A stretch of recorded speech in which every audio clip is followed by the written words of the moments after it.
Welcome, everyone, to the first episode of Weight and Measure. Zach and I are so pleased to bring this to you. Our goal with this new podcast and panel series is for you to be in the same room as experts, clinicians, researchers, psychologists, physiologists, all of the folks who are experts in obesity, and to have lived experience live side by side. We're so excited to have you here for our first episode. And so we'll tell you more at the end about how you can see the next episode. But what I do want you to know that you should please hit the like button, hit the hype button, and help push this out. And if you're not following On the Pen, please give On the Pen a follow. This is a fantastic channel if you're interested in GLP-1 and obesity medicine news. With that, I should tell you one more thing. Zach has now created channels on all the major podcast platforms. So if you want to give us a follow there, we'll be downloading the audio and sending it there as well. So with that, let me hand it over to my partner in crime, Zach Niemak, who can kick off today's episode. Yeah, tonight we are focusing on movement during a weight loss journey. And there's one thing that, I want to say up front, and that's that this conversation could go in multiple directions because movement doesn't mean just one thing. It's about meeting yourself where you are and having a different experience. So we're going to talk about lived experience side of movement. We're going to talk about the psychological side, the physiological side of it, how this relates to our journeys, whether it's surgical, pharmacological, or non-surgical weight loss journeys.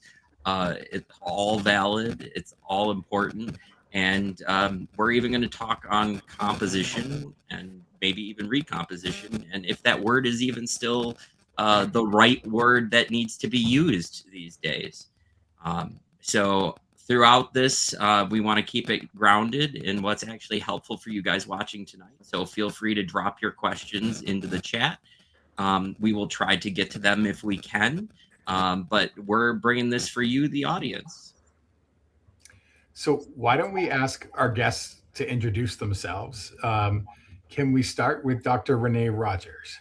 Oh, hi, everybody. I am so thrilled to be here. Mike, Zach, thank you. Thank you for creating this forum. Thank you for creating this space. My name's Dr. Renee Rogers, and I am a senior scientist at the University of Kansas Medical Center. But, I'm someone I always say but, because as soon as I say that, I feel like people turn their ears off and they're like, okay, scientist, I'm out. My career has actually been focused in the space of obesity because actually I was someone that struggled myself, and I turned to exercise initially in my pathway because I thought it was going to fix. I use the word specifically fix on purpose because at the time, 20-ish years ago, I really thought that was going to make a difference. And I learned really quickly that while it is powerful and it has lots of potential for supporting us on this journey, it is not the answer always. It is a support, not a solution. So after years of working one-on-one, I've been a personal trainer. I've been a group exercise instructor. I've worked out in the field. I've worked in medical fitness. I went back to school and said, hey, I'm going to be a scientist because I want to work on trying to understand this better. And more importantly, elevate the voice of people living with obesity in the relationship so that we're taking the science and we're mixing it with real world experience. So I'm thrilled to be here to talk to you about movement, which makes me so happy we're using that word. And Dr. Crowley.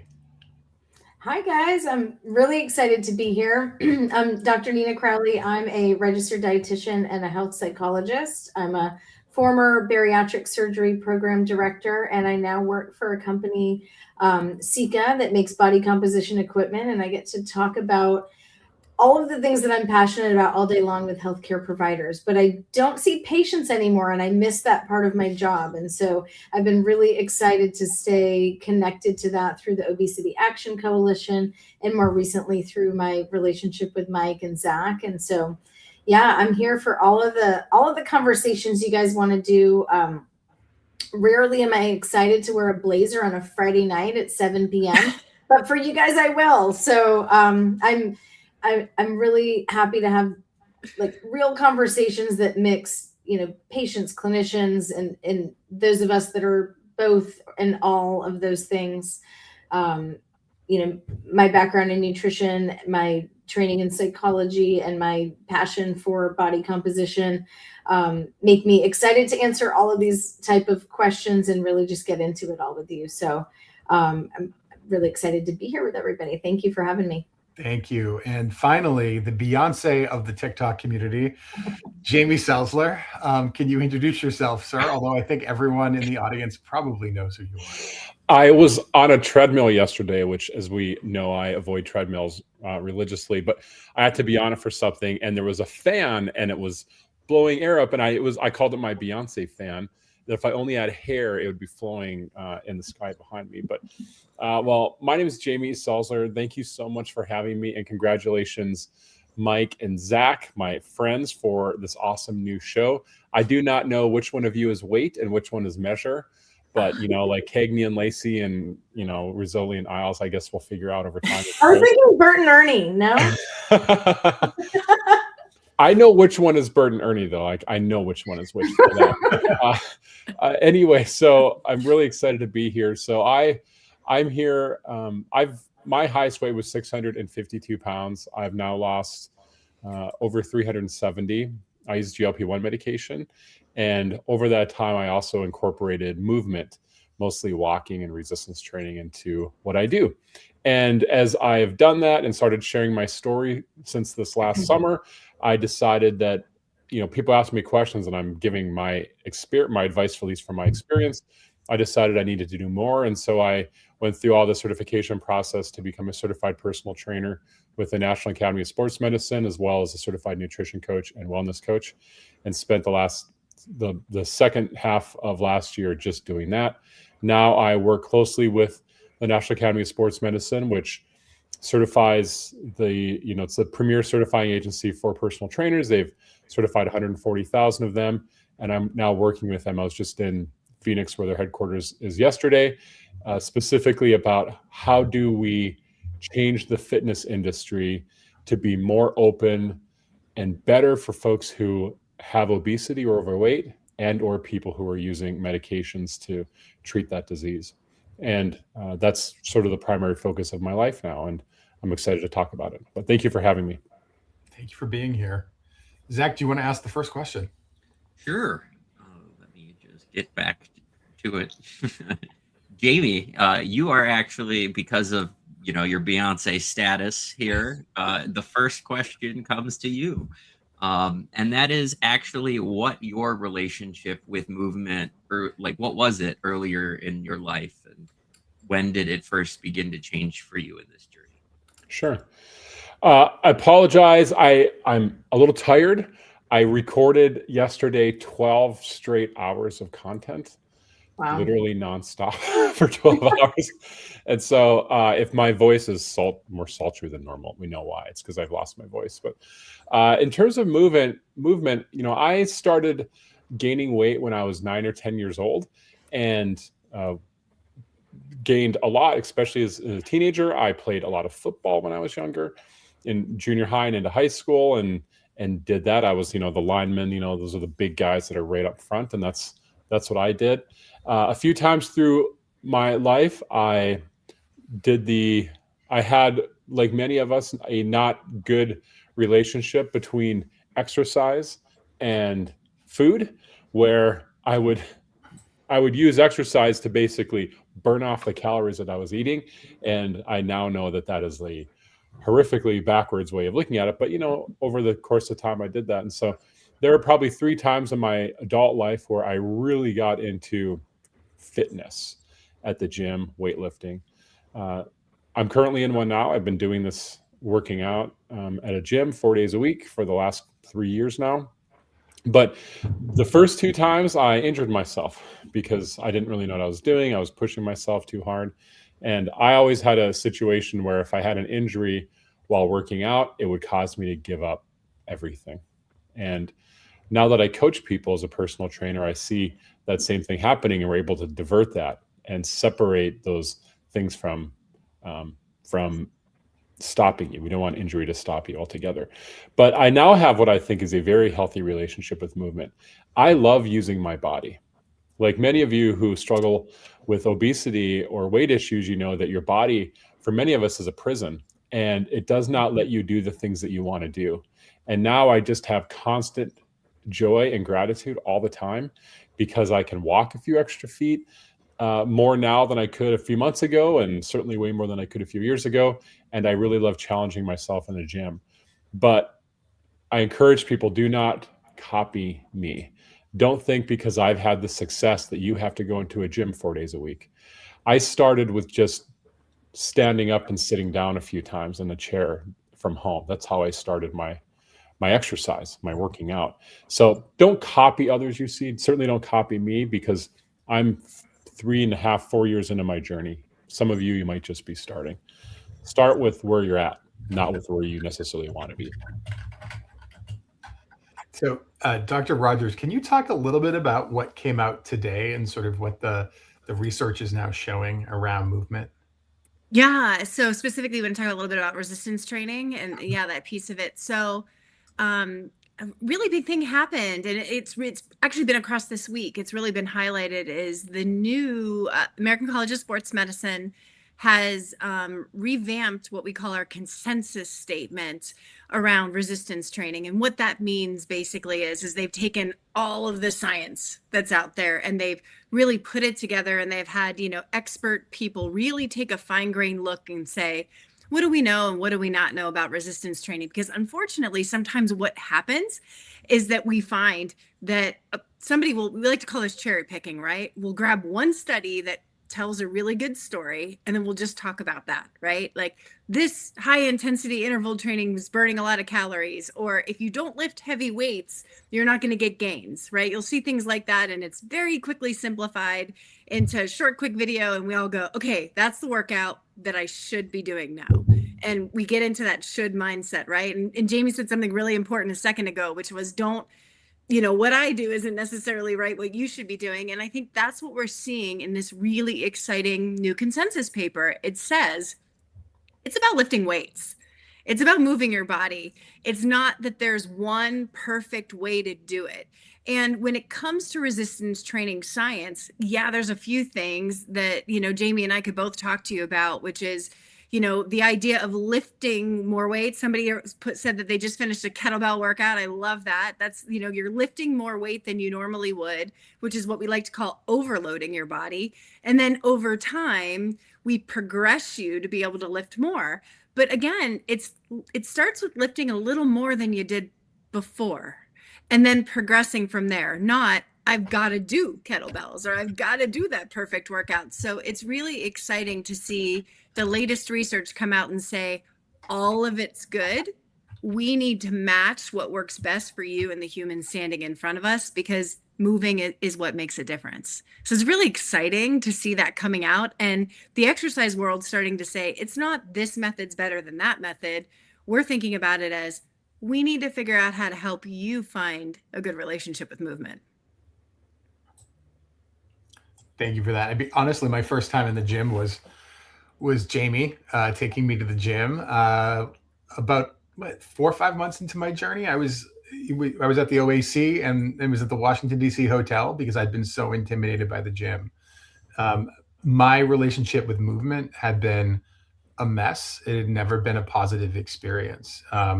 And over time, I've been able to find joy in movement. But does anyone want to weigh in on why so many of us, I don't think my experience is unique, have such a negative feeling around movement? And how do we change that? I could add a part from my perspective. I think a lot of, what first came to mind when you said that was a little bit of our, one of our maybe not friends, but foes about Jillian Michaels, right? And like that whole sort of person on your team that's like riding you to do the thing, right? And so I even had a conversation with my boyfriend this morning, and Renee knows him, so you know this. He's like, you're going to tell me to do something, I'm going to buck the system, and I'm going to do the opposite of that. And so I think, just the idea that we've been taught to sort of punish someone to do the thing we want them to do in any of our worlds. My area has been nutrition, and like telling people what to do is absolutely what people think that my role is. And it's so fun to be like, oh no, that's not what we do. You don't tell people what to eat. You don't give them a list. You don't red pen their paper when they aren't doing it right or perfect or whatever. It's like, no, you learned a lot about nutrition through being a human and getting to whatever age you are. You know that. You don't need me to tell you that. And I feel like that's very similar with exercise. It's like there's all the things that we thought we should be doing. We know what we think we should be doing, but that's not working. Are you doing that thing? Probably not. And so I love the idea of being able to sort of, for us, buck the system maybe of like, this isn't how we do it. And I know, Renee, we've talked about this a lot, being that like exercise professional or nutrition professional that a patient tells you, oh, I've only had bad experiences with people in your group. Oh, you're not telling me what to do. You're actually listening to me. It's the best. Being like someone's favorite dietitian is the greatest, to be like, this is not the way it's supposed to be. So I love being able to sort of share that message that the healthcare folks on your team are there to like actually listen to you and hear where you've been. I have had so many patients who did way more exercise in their lifetime than I'll ever do. I don't attempt to, know where they're at when we start. So for us, being curious about where people start, what their experience is before we jump in and start telling people what to do is a huge part of what I think makes the relationship work. But yeah. Mike, you used a word in a conversation we had previously that was alpha. Going to a gym sometimes feels like an alpha experience. And I think that really gets to a little bit of what Nina is talking about here is many times, right? And sometimes that's us walking into a gym. Our expectation is this trainer is going to come in and they're going to tell us exactly what we have to do. Or we even sometimes walk in with, just tell me what to do, right? I don't know this space, just tell me what to do. The reality is you are the expert in your body. And for so long, we've never really done a good job at empowering the people I think that we work with to recognize, and even if they don't exactly know the movement or don't know the motion, right? Helping them to understand how to recognize that in their body and know their limitations and what feels good and what doesn't, and ask those questions like Nina's saying with curiosity. That becomes a partnership in designing your future movement journey. And a lot of times it's here's the shoulds, right? Here's what you should do. Here's what it needs to look like. And then on the other side of the equation, when you're not getting there, it doesn't quite feel right. So I think that really has driven, even if people haven't had a negative experience, there's a perception that it's going to look and feel that way, right? That partnership isn't there. And that it's not a space where you advocate for yourself. But I'll say it again, you are really, truly the person that knows your body the best. All the exercise professionals can do is learn about you. And if they don't learn about you, you're not in the right place. I think for many of us, the complex or not good relationship with movement starts when we are kids in gym class, where we are told what to do, and whether we like doing those things or not makes no difference. And we tend to assume that, especially as we get older, that teacher, that gym teacher, was our first personal trainer, if you think about it. And it's often a not good experience for many of us. Now, for some people it is. That was their favorite thing to do. But many of us, it was not. And you assume that when it comes to moving your body, particularly with a fitness professional, they're just going to make you do stuff that you don't want to do or that are painful. And Nina talked about Jillian Michaels, which, by the way, it is my life mission to get on her podcast so I can just argue with her the whole time. I tried to get sued by her. Yeah, I tried to get sued by her in some New York Times quotes, but that Renee and I were in together, but they only printed one line I said about Jillian as opposed to the far worse ones that I said.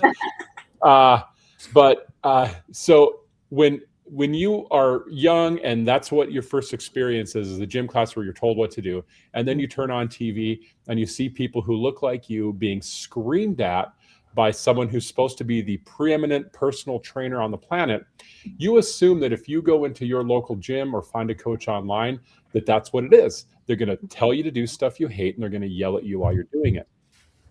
And the reality is that, I've gone through the certifications. That is not what trainers are actually taught. And I talked about this yesterday when I was visiting with the trainers.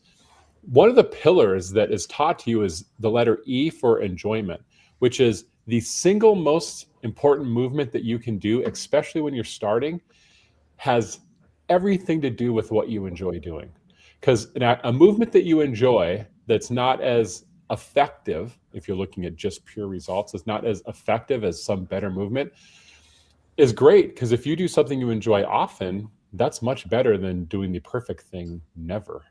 Mm-hmm. And I encourage folks, as they are healing their own relationship with movement, to not go with some prescriptive plan that you think is going to be the best thing to get you the results that you want with weight loss or something else. And instead just figure out, what do I like doing? And do lots of stuff and figure out what you like most. I like hiking and walking. I hate running. If you ever see me running, you better run with me, because I'm running from something. And so it's important to find things you like doing. And you might be surprised, those things will change over time as well. So I'll keep an open mind about what you may enjoy as your body becomes more able to let you do the things that are a little different for you. I want to jump in for a second there just to say, I love almost the insider track of like you going now to do these trainings to learn what the professionals learn, because for me, the thing I talk about all the time is what true evidence-based practice. People talk about this all the time, and everyone says, oh, evidence. Yes. We know research, articles, journals and things. And I'm like, oh gosh, they think that's it, right? But evidence-based practice truly is three things. It's both the best available evidence at the time, the provider's experience, or what we've learned over the years of being, in this space. But the third and most important part is actually the patient experience. So I laugh when people say evidence-based and are referring only to a research study in a prescriptive advice-giving way, because what it actually means is putting the patient first and saying like, hey, what do you know? What do you like? What's your experience? Can I give you, asking permission to give you some of the neutral information that we've learned along the years and through the actual, research, and then figuring out a way to sort of merge those things all together. Because just like you said, the best thing, it's sort of that advice, the best thing for you is the thing you'll do most often. And that seems like something we can just say, okay, yeah. But what's the best thing to do? Yeah. Really, no, the thing that you're going to do frequently and forever. And that is just, you cannot understate that. Yeah. And it's so funny, Nina, you said that, and it's the thing you're going to do, right? It's the thing you're going to enjoy, as Jamie said, and it's such an important pillar with all of it. And like, let's be honest, right? There are certain exercises that do certain things for your body, and other exercises do other things for your body.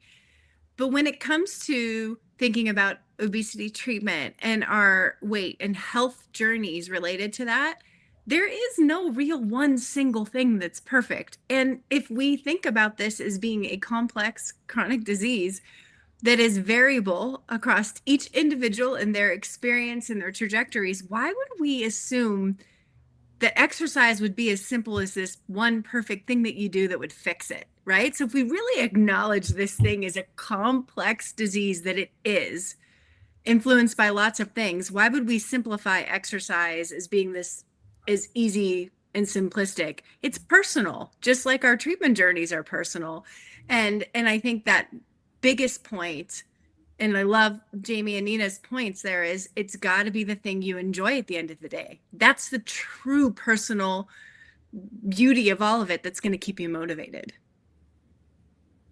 So I think we've kind of bumped into something of the idea of kind of punishment, because I think those of us who experienced obesity at a younger age were forced into some sort of movement or diet culture very early.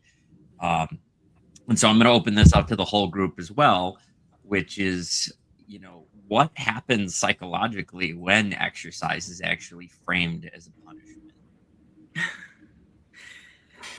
Well, we don't have enough time, Zach. yeah, I know. Like this could take up the whole, right? No, it's funny, and I think that changes our whole way we even hear the word exercise, right? I mean, I think for people in the chat, when you hear the word exercise, what's the first thing that comes to mind for you? And just is thinking about that, because I know that in some of my early work, when I was, operating a fitness facility, people were saying, you need to get people in the door. You need to get people in the door. You need to get people in the door. And I was saying, wait a minute, I don't think people want to come in the door. We need to understand why. And I had done a simple survey early on and said, when you hear the word exercise, what do you think? And 92% of the people that responded to that responded with a negative thought. Sweat, soreness, pain, punishment, being told what to do. Somebody put drill sergeant in the chat. Drill sergeant, we heard, all those different kinds of connotations. And yeah, I think these early experiences make a difference. But when you come back and ask them then the why, it typically comes back to the idea of burning calories or having to do something a certain way. So I've been told that this is what I should do. This is what the program needs to look like to get a certain outcome. Everything's really based on an outcome rather than, to Nina's point, the experience that I'm having right now and how I feel.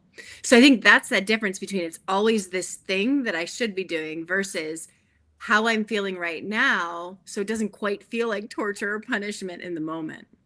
So that feeling, right, is how we feel during, or affect is what we like to call it. How we feel during it is highly influential of whether or not we're going to want to show up again and whether we're dreading showing up again.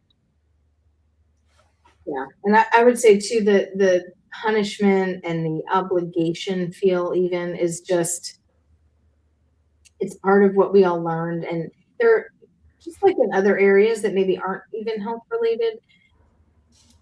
Now that we know better, we do better, right? So there's a lot of things that our parents did that brought them to a place and they taught us the same thing, or they tried to do better. And I feel like that's similar now with food and exercise and movement and all of that, what we're trying to teach our kids. And I hope that they don't have to go through the same things that we did in that way, because it's hard to undo. And it does have a really negative connotation for so many people. But even for those who had a positive experience with it, it can be different as you get older and as you change. And there's such a focus these days on maintaining your youth and longevity and being young and all of that, that like sometimes we forget that what you enjoyed in your 20s and 30s might not be what you enjoy in your 40s. And it's kind of like when people ask you about your career,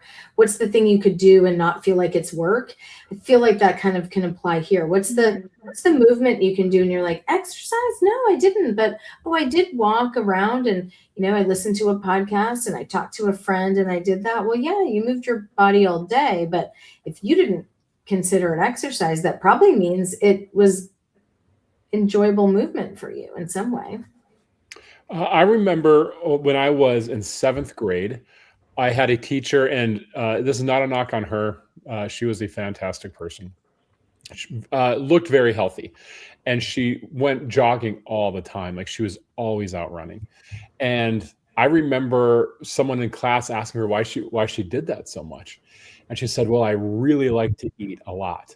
And if I don't do this, I can't eat as much. And so here, all of us, these 7th graders, hear this message from someone we really like and respect, who she did not mean ill. I mean, she was saying what she thought was right, which is what we all thought at some point or another was the right thing to do, and sort of implanted in our heads that that's what you had to do. And within a week of that, I remember a friend of mine who is also a bigger kid.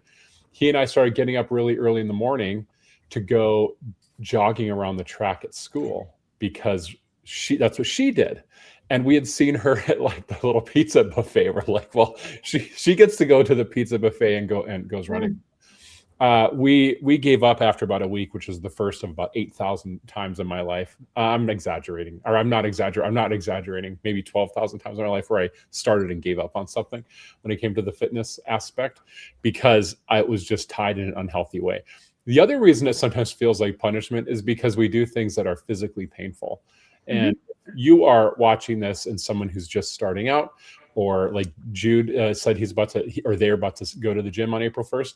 If you're starting out, none of this should be painful. It should not physically hurt. Not that it should be like truly easy. Like, you should feel some challenge, and that's what, Renee's point about just doing a little bit more. That's how we challenge ourselves. But if you're ever feeling pain and that it's truly punishing you physically, then you should stop and find something different to do. But that trade-off that you're talking about is repeated so much. Like, I feel like I see it the most around Halloween, when everyone says, like, if you're going to eat this candy for this many calories, you've got to then do this many whatever exercise minutes or something. And equating it to that is, it's so traumatic, and it's so not what it is all about. And it's kind of funny, the more we learn in the scientific realm about what movement does and whether it does or doesn't help with weight loss independently. And Renee could probably talk about that for hours of, what the research says there. The reasons to do it aren't that. The reasons to do it are that doing it ends up being the thing that feels good, or that helps with other components of sort of the keystone behaviors that all cluster together to help you move farther along in your health journey, right? But that whole, like, do this many things to eat this many calories, I mean, I hope that dies with all of, some of these other traumatic things we've pushed along. So, by the way, on that, please, if you're out there, do not pay any attention to the cardio machines telling you how many calories you burn. Oh, yeah. One, those are not accurate to begin with. But two, all they do is perpetuate this idea in your head that you're doing this movement to burn the calories. That is not why you're doing the movement. No. And so don't let those machines force you to get off track to get to that extra 50 or 100 calories or something. It's not accurate to begin with. Yeah. It's so important. I think that, as I always like to say, movement's supposed to serve you. You're not the slave to to Jamie's point, the calories on the machine. It's not the perfect program. It's not that piece. And I think that's where that idea, going back to punishment, right? Whatever it might be, is when you feel like it's it's not really serving you. It should be that thing that serves you to feel and function your best every day, that opens the door for opportunity.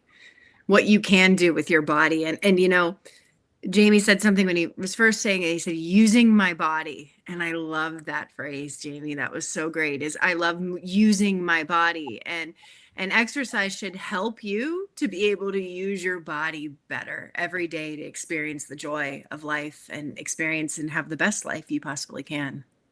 I'd like Pamela to know that I had square dancing in school as well as an exercise. So I did see that comment get pinned in the chat. I guess from this punishment standpoint, how can we differentiate punishment from like a rigorous routine that someone's following? Like, if someone is voluntarily choosing to, go a number of days a week, how can we frame that in a positive way, that movement, where it doesn't feel like I would hate for someone to feel like I have to go 5 days a week and that is my punishment to achieve what I want to achieve still. And I think we get caught up in that mentality of like, this is my routine now. You might not necessarily connect that, we're holding on to that, but the idea of recovery and all of that stuff comes into play when it comes to working out and what else our body needs. So just kind of open it up from that perspective as well. I'll give sort of here's how I view it, and very quickly. At the end of the workout, are you proud of yourself? Did you feel like I enjoyed that? Like, I feel better about myself leaving and I think I could do that again? Or do you leave a workout feeling like, that sucked, I don't like doing this, I feel bad I did this? That's whatever you did that workout, don't do that again. Try to find things that you can walk away from a workout, a movement, an exercise, whatever you want to call it, feeling proud of yourself. and excited to do it again. Can I just say, I remember working out with Jamie the first time in DC, and in my head, I didn't want to work out because I was supposed to be sore at the end of that and would have been sore the entire conference. And Jamie was the first person who ever told me, no, you're not supposed to be sore at the end of this. And I was like, what do you mean? I thought my muscles had to be really sore in order for me to have any usefulness to it. Yeah. I would say some of the stuff you guys are saying is so important to unpack, whether it's alone with somebody else, with one of your care providers, of just what are your thoughts and feelings about movement? Because I'm hearing so many different things. I mean, I have my own, I've heard so many of, my patients over the years, but just what do you think it's supposed to be? What has been your experience? But really getting curious about that, because there's such a gap between what the research says and what the evidence shows and what you should maybe be doing in that capacity, and then what you're actually experiencing. And do we think it has to be this? I mean, even just hearing you say, does it have to be 5 days? Does it have to be this many minutes? Does it have to be this many steps, this many calories? Like, we've all got these kind of, arbitrary goals and numbers out there that have come from a place. And I think we don't do enough time exploring what those mean and like who they're connected to and where that came from. Just like I do this a lot in talking, and I know we've even, Zach, had these conversations about goal weight and people having an ideal weight, and like, who told you that? And where did that come from? And is that appropriate in the context of you right now? And I think if you're going to spend hours moving and doing this, I think at least spend maybe 1 hour journaling or talking to somebody about, where these things came from, because I think would be a very productive a full hour to really figure out what that meant. I think that would be really helpful. Yeah. It's a quick plug for Deb Cooperman and her journaling. Yeah. And it's so interesting because Zach, you said something that was really, I thought interesting, is like, we think about exercise as always being that overload, right? But our field is actually evolving to a place where, yes, to get a physiological change and a stimulus in our body, there needs to be, I like to say, finding your edge, because, we don't want to fall off the cliff, right? Where it's so painful and it hurts, right? That we fall off the cliff, but we got to get to that point where we're at the edge, because that's where we get the really good view of the sunset, the horizon, right? We see all the amazing things. We want to be able to get to an edge. But I say it's the edge where we can enjoy the view, not be scared to death of falling off of it either, right? So it's really, that's personal. It's extraordinarily personal. And your previous experiences, your current comfort level, where you're at, and also as you become more experienced, those goals are going to change. But I think the reality of it comes down to, it's got to be your vision and your goal. If you don't want it to feel like punishment at some layer, right? It's got to be that thing that says, I feel like this is where I want to be right now, or I want to move more. And I know we hear all the time, even in the obesity treatment landscape, eat less and move more doesn't work, right? But let's be really clear. That doesn't work for, long-term possibilities of treating a chronic disease of obesity. But the idea of the phrase move more is a really positive, though, when you're starting a movement journey. We want you to start moving more. And I think when you walk into that with mindset of more and what opportunity more will mean over time as we progress, I think that helps us to not feel like punishment. Getting up and moving more is something we can all relate to. It's taking a break from our desks at work. It's taking a few extra steps, right? So moving more, not to burn calories, but moving more for my health and well-being, I think is a really nice way to slip out of punishment into feasibility.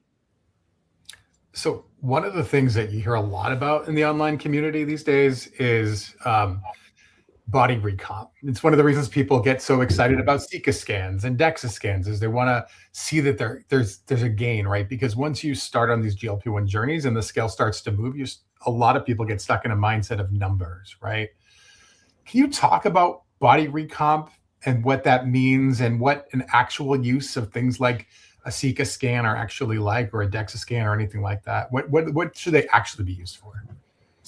Yeah, well, I could talk about this all day, Mike. What I think is interesting is the term body recomposition. I think Renee and I talked about this a little bit earlier about sort of the origins of recomposition from maybe a bodybuilding sort of story. And I know, again, Renee and I could nerd out about the data around some of these body composition studies a lot. But what we talked about today that I thought was really important to share here is that if we're really talking about recomposition, we're kind of looking at it from a frame of like your weight's stable. And if your weight is staying the same and you're recompositioning, meaning you're moving one thing up and moving the other thing down, right? Like that kind of means that your denominator of the equation or the ratio is staying the same. So where we're thinking a lot of times people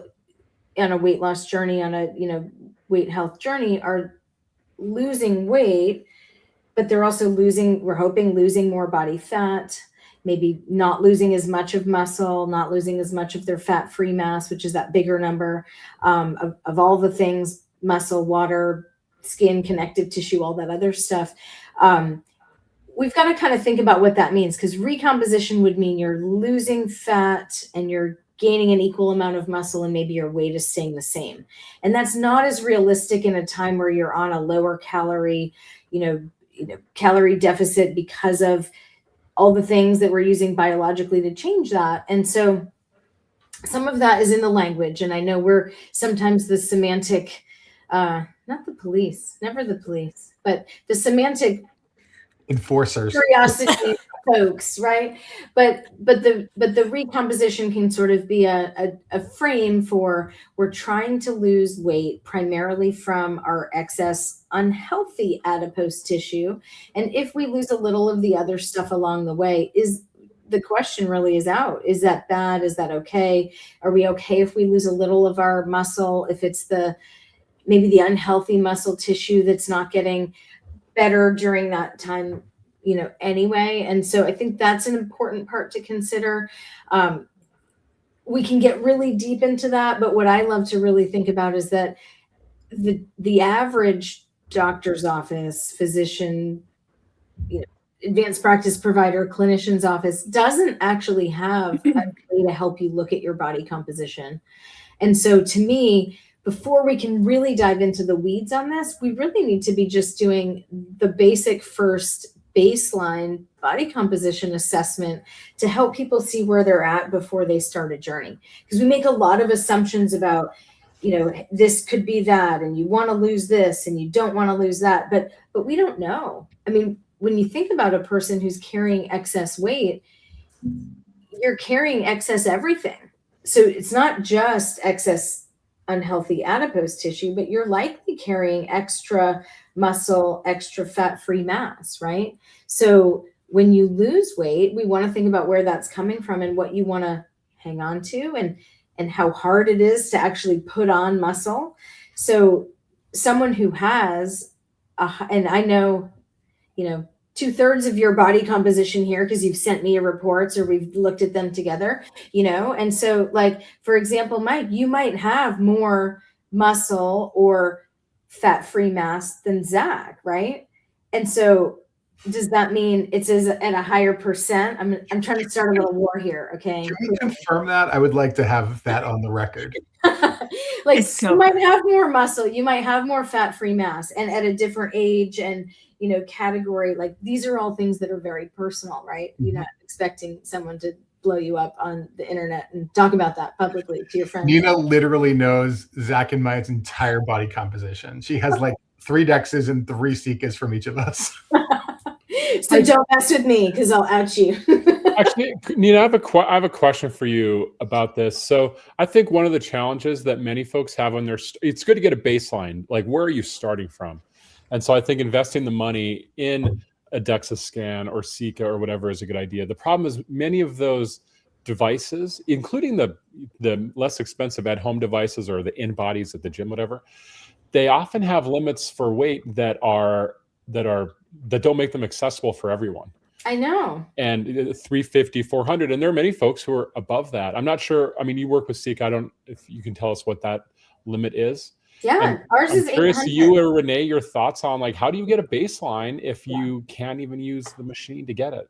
Yeah, we talk a lot to our healthcare, colleagues about this, because a lot of the, without going too long-winded on this, I think a lot of the devices and the methods started in people who did not have extra weight or extra adipose tissue or extra anything. And so, they sort of did that, validated that in maybe a smaller sized group of people. And then Bodybuilders. And then let's think that you can extrapolate that and say like, oh, it's linear. If you're this, then you're this. And like the line goes up, and it doesn't work that way with extra weight. The way that the weight is made up of, the composition of your weight is not a linear pattern. And so we've got to do these studies in people of varying body sizes and shapes and demographics and all of that to be able to say like, what is not just the ideal, but what is an average composition for someone in your reference group? So I will say, from the company that I work for with Sika, we do that in a wider range of sizes than many. Our devices do go up to 800 pounds as a weight capacity, and they, not just the capacity, but they make other features so that you can step on it without it wobbling. So you're not breaking the handles off if you're leaning too much, and it's being able to, some of those sort of features are made for people of different sizes, but the equations and the validations are done with people at a variety of sizes. So, but it's also, again, that's sort of the best available evidence side. We're also talking about what's available to the person. And so that's a big part of what are you going to use to assess this? We've got to do better, I think, from the healthcare side and from the fitness side, and like all together coming to a place where this is an accessible thing that everybody can have access to. And so that is, of course, something that I'm very, excited and passionate about doing. But it's important to have that when you're starting on a journey, and knowing that it's accurate, and knowing that right now there's a lot of variation between types and between devices, and that can be confusing. Jamie, I think piggybacking off of that, what Nina's saying, and for people that don't know, I'm currently running research studies right now with patients taking GLP-1s and measuring body composition changes and what happens when you exercise with resistance training, aerobic training, and when you don't, and what those differences are. And I say this because I think it's really important, if you don't have access to a body composition device, that you also don't panic, right? Because I think at the end of the day, if you are, focusing on your health and not making it just about a metric, that's an okay thing too. We need to always make sure that we don't lose too much muscle mass with anything. We could say that as we age, we should be paying attention to it. We could be looking at it across a lot of different parameters, because that is important for our metabolic health. But I will say this, and Nina's heard me say this many times. It's important y'all understand that when you gain weight across your life, you gain lean tissue, which is muscle mass is a portion of lean tissue. That's natural, because you need to support your frame, your body. And guess what? As you lose weight, you're going to lose that lean tissue. You're going to lose some of that lean tissue as well. So the expectation that you're going to completely preserve tissue on your journey, you shouldn't. The body size is changing. And so the amount of lean tissue that you have is going to adapt to that. And that's really important to remember. So seeing some of that go down is natural. It's a natural physiological process. Now, do we want it to go down really, really fast? Do we want all of it to go away? Absolutely not. But even if you still lose some, and I know somebody asked a question in the chat and said, if I've lost some, is it okay? Yes, because you can still improve what we like to say, the quality of what you have. So, and our data in our preliminary studies is showing that even people that have lost lean tissue and are resistance training 3 days a week, they still get stronger. They still function better. If they do cardiovascular aerobic activity, their fitness levels go up. So it's really taking what you have and making what you have better. So if you lose some, it's okay, but it is great to watch it to make sure that curve doesn't drop too quick at the end of the day. So we want to keep what we can, but we shouldn't expect that it's not going to change. Your numbers are going to shift, and that's okay as long as you're moving and taking care of the tissue that you have. So we're coming up on that 1 hour mark. Do you guys have a few more minutes for a couple more questions? Oh yeah. Sure. Everyone okay? I would love, so we talked a lot about what I think gyms can be like and personal trainers can be like, the alpha sort of world, because so many of us can be so afraid of the gym. Renee and Jamie, you both have done a lot of work right now working with gyms around people in bigger bodies. Can you talk to sort of that? Because I think that's an exciting frontier for a lot of us who are so intimidated by that sort of alpha male space. I don't know who wants to go first. Yeah, I mean, I'm happy to share. So here's why gyms are often very intimidating and scary to folks, which is that when you are in a bigger body, you go through life being judged. You see people stare at you, they say things, they point at you. I used to have people take my picture like I wouldn't catch them. And you go through life being judged. And so you assume that when you go into a gym where the healthiest, what they appear to be healthy people, where the people with the best bodies are, you assume that that's where you're going to be judged the most. And I found that isn't necessarily the case. There's obviously jerks everywhere, but many people who make fitness a regular part of their life, they know how hard it is.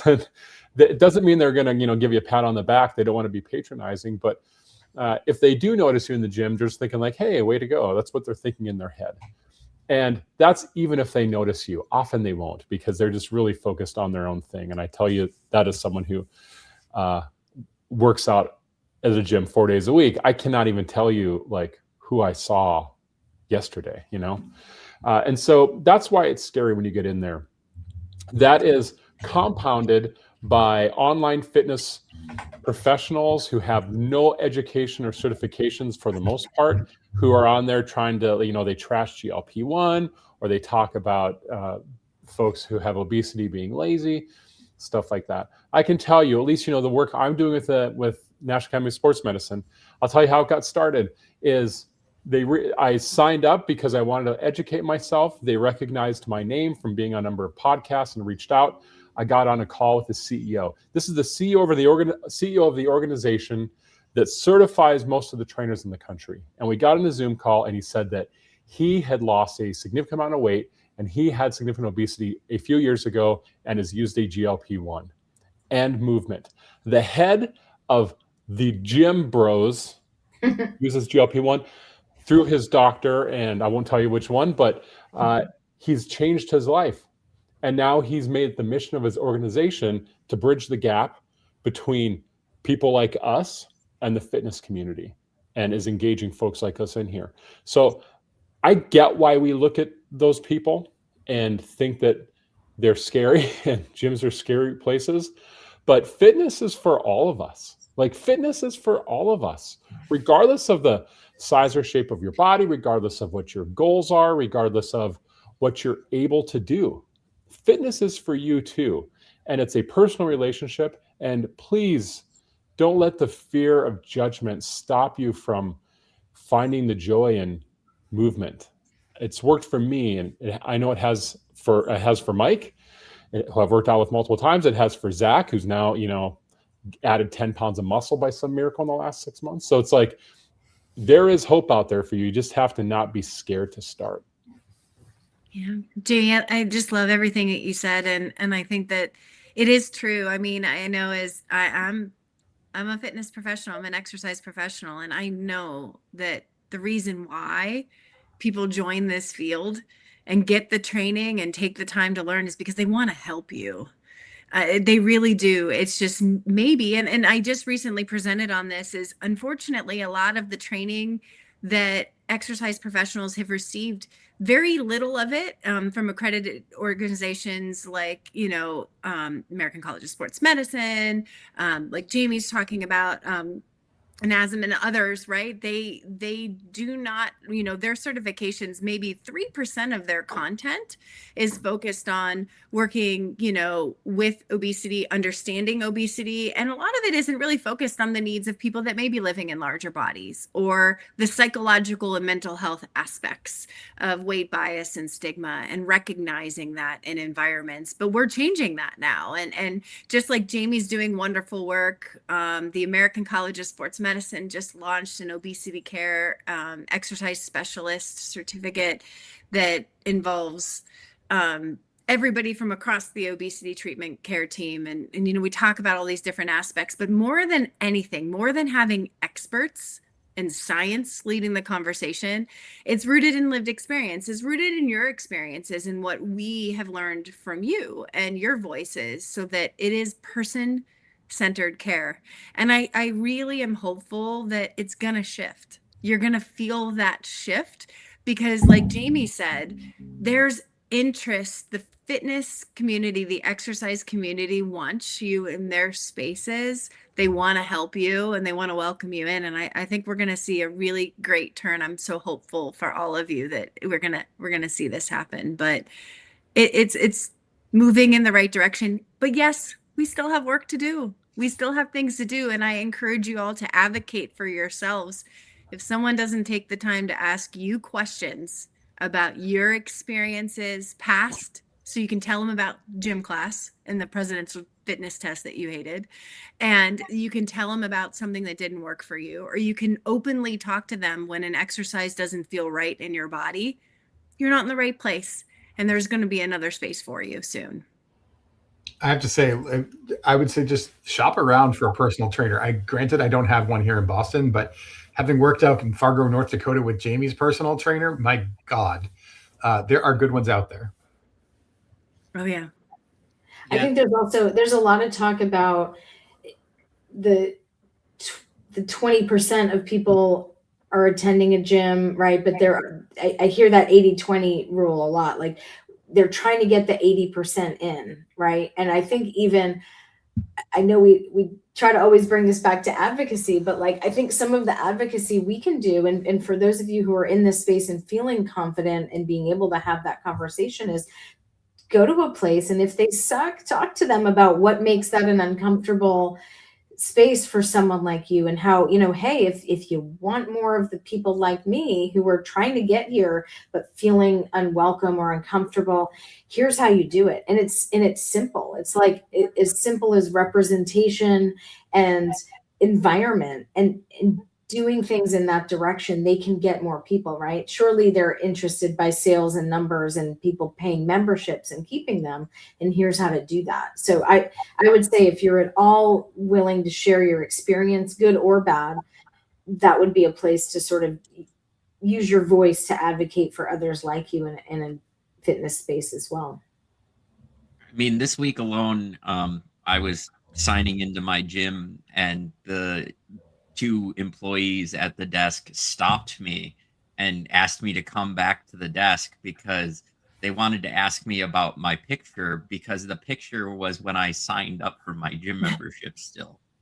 And they wanted to ask me everything about my journey. Every little detail. I stood there for 15 minutes when I wanted to be getting to my workout, but I actually really enjoyed that someone at the gym in that particular capacity stopped and took the time and asked me what road I took, how it went, how long have I been doing it. So to reinforce the fact that they aren't always these scary places. And I promise you, no one's watching you work out. And you said, hey, it's not about the looks, and you showed them your body composition scans. We did actually talk about body composition scans. and I know that I went for a scan this week, but it's really funny. The scales being used at the place I went were made by Sika. Oh, good. So you tell the people at the gym you were the resident himbo of TikTok? I'm just curious. No, I did not. But I want to be respectful of time too, and kind of open up the start of our closing question, and it's for everyone up here. Um, Whether someone's watching tonight and they either want to begin moving again, they want to begin understanding their composition, or they've just been too intimidated, whether that's by shame or our past failures. And I hate using that terminology of past failures, but a lot of us do view them as that. Because obesity is a chronic relapsing and remitting condition. And a lot of us have tried things and have hit that wall before. What is it that you'd want our listeners and our viewers to know? For me, the first thing that came to mind is making a list of things that you actually like without judgment on those of if they're the best or if they're good or if they're leading to some sort of outcome that you've heard of. And then also making a list of things that have been uncomfortable and that you haven't liked. So I'm moving to this idea of take this 1 hour, take an hour and sort of do an inventory and assessment of like, what are these experiences that have been both positive and negative? And I think then sort of sit back and maybe use AI, put it in there and say, based on these things, what makes sense, right? Because it's like that snowball method of financial stuff that I certainly don't do myself. But if you start with things that are easier and then you get some confidence in doing them, you're more likely to do it again, right? And so I think that it's worthy of some time spent thinking about it and how that's impacted you over the course of your life. Yeah, I love that, Nina. I think that's just a really nice reflection point in so much of what we talked about tonight. And I'll keep it simple. I'll say, I really want you to think in terms of move more, move your body that you have in a way that's right for you more. And I feel like when you move more, I want that movement to serve you. So if it's 3 p.m. and you're sitting at work and you're kind of zoning out, standing up and stretching in that moment serves you. Or standing up and taking a loop around serves you in so many ways, and so many things are happening inside of your body that you're not even realizing. And that's a really, really powerful thing, even in maybe just that 1 minute, but you moved more. And that reminder to yourself that you moved more and being proud of it is absolutely huge, because it's not just about your physical well-being. It's about your mental health too, and recognizing that at the end of the day, you are the person that knows your body. So when you have a negative thought about exercise, that's okay. It's because it probably wasn't right for you or it didn't serve you. And acknowledging that and saying, you know what, there's a Jamie out there, or there's another trainer, or there's another class that's going to serve me better. And that will hopefully give you some hope to try it out. And so you continue to move more at the end of the day. And from my perspective, it's more about the mental and the physical. And folks who are friends with me on social media or follow me know I talk about this, but I sincerely mean it. You are worthy of love and respect, regardless of the size or shape of your body.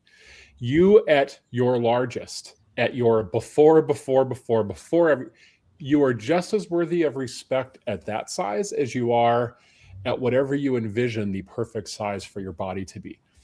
All the work you do, all the changes you make, they don't make you worth more as a human being. You have intrinsic value and you're worthy of respect and love for yourself. And I know that you may have a body that you don't like and you want it to start working with you instead of against you. And so the way to get to a body you love is not to hate yourself. You cannot hate yourself into a body you love. You have to love yourself into a body that you love. And the way that you do that is to find movement that brings you joy, that you like doing, whether that be a walk or whatever it is for you, because we're all different. But tapping into the joy and things that are fun for you and looking at yourself as worth respect, no matter what the result is, allows you to begin to build the belief in yourself that you can do this. And often when we start, it's the struggle is we don't think we can do it. but you can do it. You can do it. Look inside, you know you can do it, but you have to love yourself to get there. And I encourage you as you go through this journey, lastly, to not put your joy at the end where your goal is, whatever your goal is. Yes. The biggest thing for me and the biggest mindset shift I've made this whole time is that I just find excitement and joy in everything that I do now that I couldn't do before. If I can walk an extra 20 feet to the store and not have to worry about parking so close, that's something that excites me. If I can get up out of bed and not have to, other than, the typical old man creaking, but other than that, if I can just hop out of bed in the morning, that brings me joy. Do not delay your joy till you hit some goal.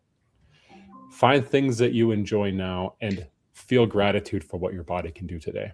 And by the way, I thought we were here for another hour, so I'll go on my own YouTube and answer any questions you guys have over there for the next hour as well. So come find me over there if you need to. So well said, Jamie.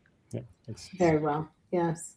So before I wrap up, there's one question. There's a lot of advice on working out. What's effective? What's better, worse? Cardio versus strength training? How does someone new or revisiting exercise find their move plans and silence the noise? I feel like I was going to end on the last question because I think Jamie was summing up so well, but I think Darian's question probably sums up the heart of what everyone's thinking right now. So I wanted to throw that out there. Yeah. It's a big question, honestly, right? Because as I mentioned, it's personal. And I think that's the thing you have to remember. And I think really thinking about what Jamie just said to you is that everybody that's out there giving all this noise that you're kind of talking about, right, is a general message. And the trick, right, when we go out there and we say certain things or we try to educate is it's got to be general to meet the general masses. But you are not always general. You are not average. You are you, right? So taking something and listening to it, and something strikes a chord with you, you may want to open yourself up to try. But when your body sends you a signal of pain, as you heard us talking about earlier, or if your mind's giving you that negative thought of dread in that moment, you allow yourself to let go of it. You can be proud that you tried, but you also don't feel shame or guilt because you let go of something. And I think that's a big, big piece of this puzzle, because there are great people out there giving great suggestions. Some are going to be for you and some are not. And again, hitting on that joy point that Jamie made, if you're not finding joy in that moment, let it go.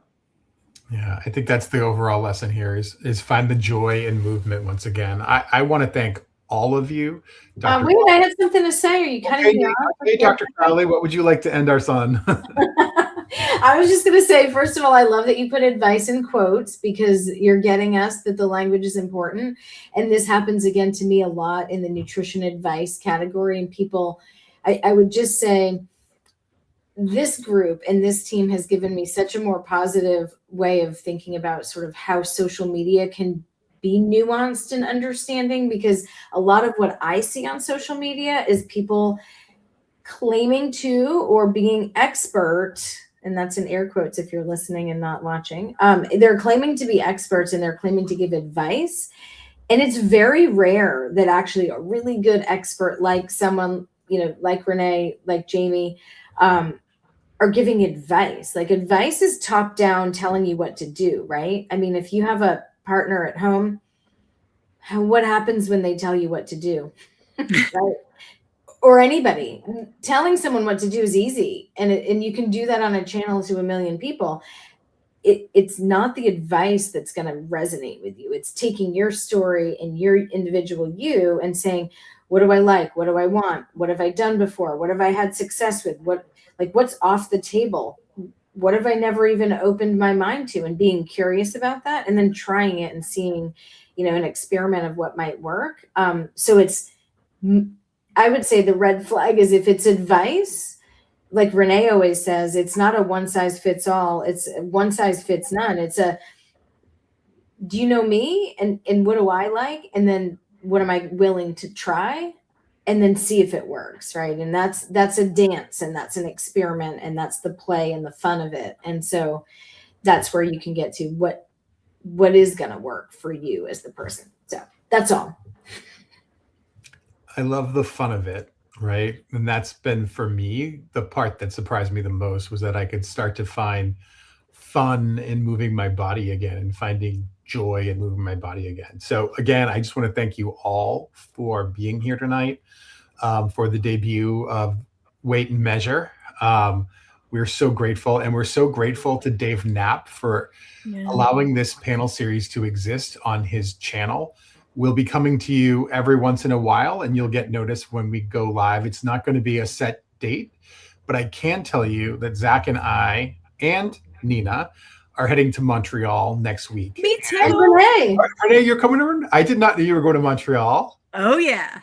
So we'll all be in Montreal next week. And on the 27th, which is next Friday at 4 p.m. Eastern time, a little bit earlier, we're going to have the leadership from Obesity Canada join us to talk about what putting patients at the center of the system can look like and how to advocate for yourself, as well as some patient advocates as well. So I think it's going to be a really, really great discussion. So again, that is 4 p.m. Eastern time next Friday, the 27th. We'll be coming back at you with Weight and Measure. And you'll be hearing more from us in the future as we bring more experts into the space to interact with us in our lived experience as patients. So thank you all. Zach, would you like to close us out? I mean, Zach wants to close with a 30-second dance party. I know that. And I brought my button for you. So I totally do. And that is the perfect way to close out, other than see you all next week. Now join us for a little 30-second movement activity. No matter where you're at. And follow us wherever you get your podcast, Weight and Measure. Thank you all. You got a head bob out of me. That's the extent. Renee's into it. Congrats.